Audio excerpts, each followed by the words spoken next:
may I offer you a few things worth thinking about. A few years ago, the US government had its Human Genome Project. In charge of these hundreds of scientists was Francis Collins, a very great and good man. This is what he wrote.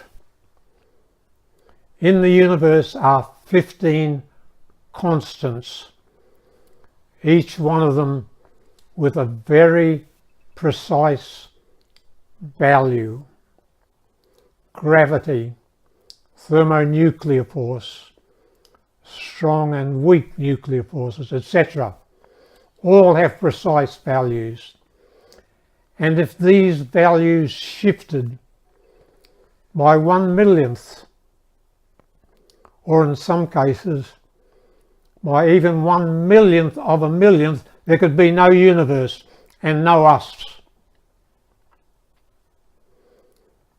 In other words, my friends, the chances that the universe is a freak production, a fluke, is much less than 1/1,000,000th of a millionth.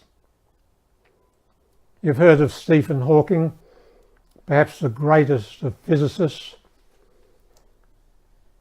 He says it's against all odds that the Big Bang should result in a universe like ours. It surely has religious implications. This is still Hawking. It's as though God had in mind to develop human beings like you and me.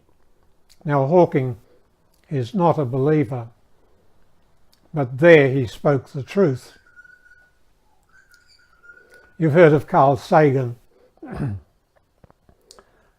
Carl Sagan was handsome, scientific genius, a pot addict, 3 times married, died comparatively early, beginning of his 60s, 62. He wrote an article for Encyclopaedia Britannica on life. You'll find it there.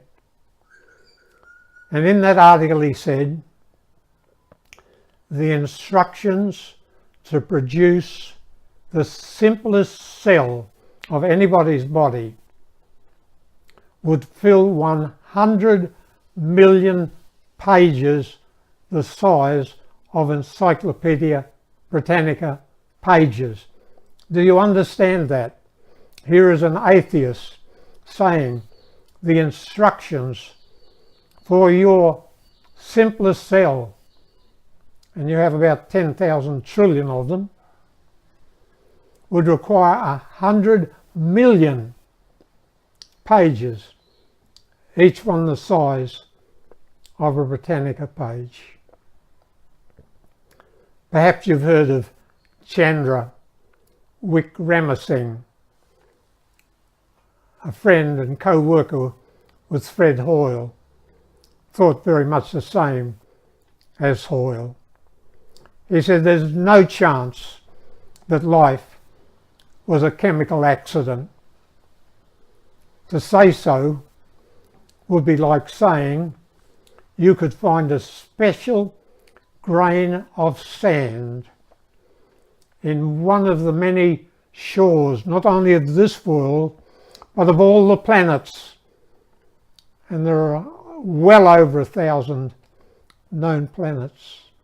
But the chance of a chemical accident leading to life is like that. Finding one grain, one special grain of sand from all the shores of all the planets. I appeal to you, dear friend.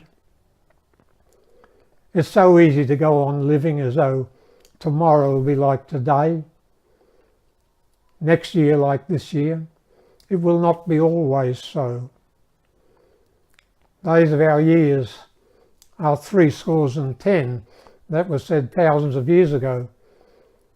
Today, perhaps the average person could live into their 80s, if you call it living. Scientists now talk about health span. That's the number of years you live without needing medication or hospitalisation or surgery, and it's a great deal less than 80 years. Only 1 person in 10 in their 40s is fit. 3 out of 4 die of heart disease or cancer. Dear friend, it is wise to understand what even the unbelieving scientists are now confessing, that this world is not a fluke. You are not a fluke. God is the cause of all things. Remember what I've told you before. There are only 3 options. An eternal nothing, making matter and mind. Well, from nothing comes nothing. That's no use. Eternal matter made mind. Mind is the most complicated thing in the universe. Could never have come about from unthinking matter. That's no good. The other option is an eternal mind made matter and mind. I commend it to you, dear friend, so that your life will have meaning and purpose and joy. For if I fail here, or if you fail here, there can only be misery and mockery. God bless you.